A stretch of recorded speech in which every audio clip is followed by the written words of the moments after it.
Assalamualaikum warahmatullahi wabarakatuh. Salam sejahtera bagi kita semua. Shalom. Perkenalkan, nama saya Gilbert Nurlatu dengan NIM 15 2024 0202 005.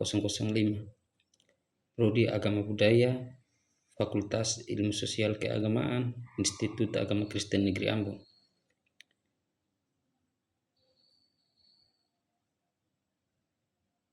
Saya akan membuat tugas untuk memenuhi syarat tugas fenomenologi. Yang pertama, simbol dan tanda menurut Paul Tillich dan Michael Eliade. Yang pertama, simbol menurut Paul Tillich. Menurut Paul, simbol agama bukan sekedar tanda biasa. Simbol memiliki kemampuan untuk ikut ambil bagian dalam realitas yang diwakilinya. Berikut ciri-ciri simbol menurut Paul. Yang pertama, menunjuk kepada suatu di luar dirinya. Yang kedua, berpartisipasi dalam realitas yang ditunjukkannya. Yang ketiga, membuka dimensi realitas yang tidak dapat dijangkau bahasa biasa. Yang keempat, membuka dimensi terdalam jiwa manusia. Yang kelima, lahir dan berkembang dalam komunitas.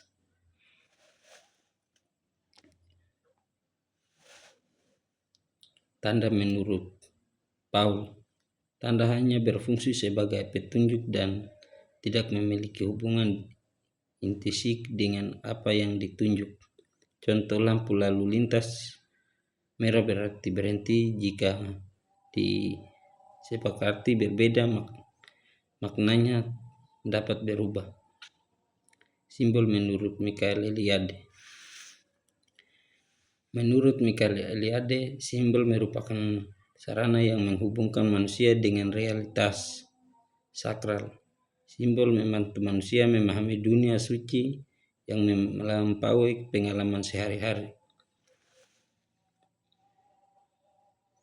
Perbedaan simbol dan tanda. Simbol memiliki makna mendalam,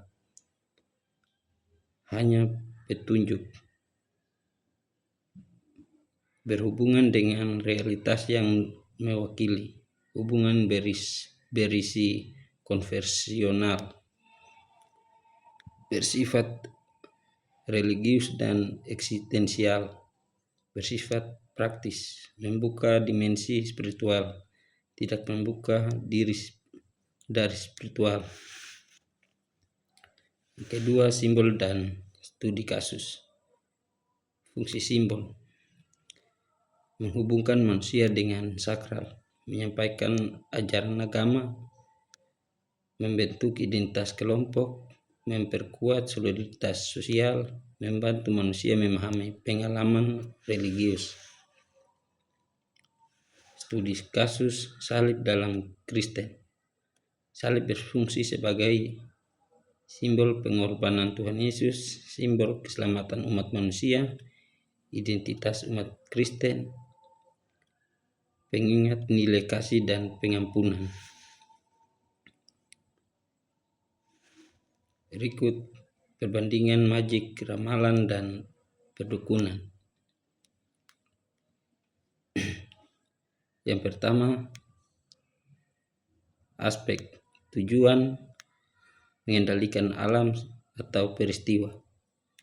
Fokus manipulasi kekuatan supranatural. Pelaku penyihir ahli magik. Metode mantra ritual benda magik.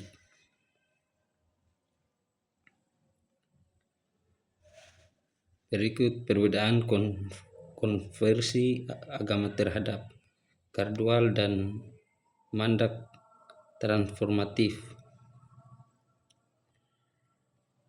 Konversi terhadap gradual, konversional terhadap konversi terhadap adalah perubahan keyakinan yang berlangsung secara perlahan melalui proses panjang. Ciri-ciri membutuhkan waktu lama, dipengaruhi pendidikan, pengalaman, dan lingkungan. Tidak terjadi perubahan drastis dalam waktu singkat. Contoh, seorang yang awalnya kurang aktif beragama, kemudian mengikuti kelompok studi agama selama beberapa tahun hingga akhirnya menjadi sangat aktif dan berkomitmen terhadap agamanya. Berikut konversi mendadak.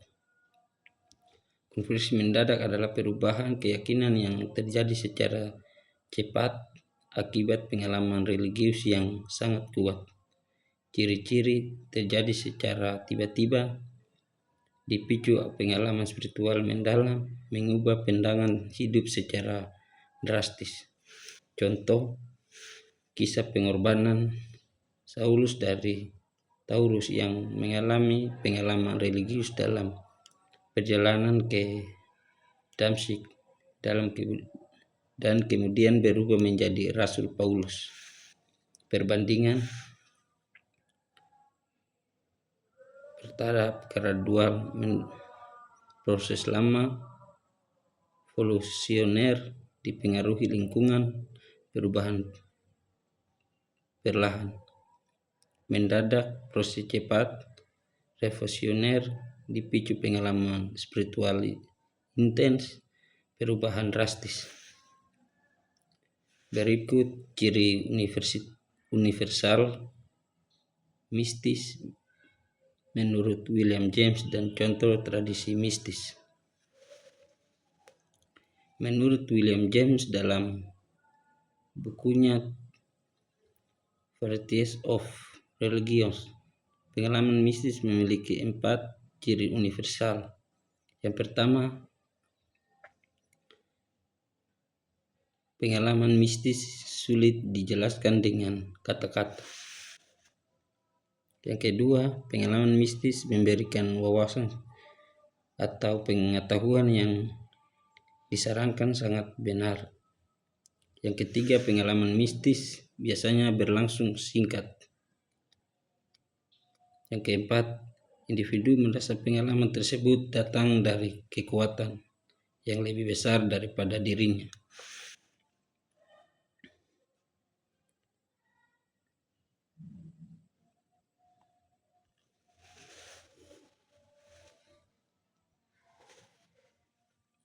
Sekian video dari saya. Jika ada kata-kata yang salah, mohon dipahami. Terima kasih.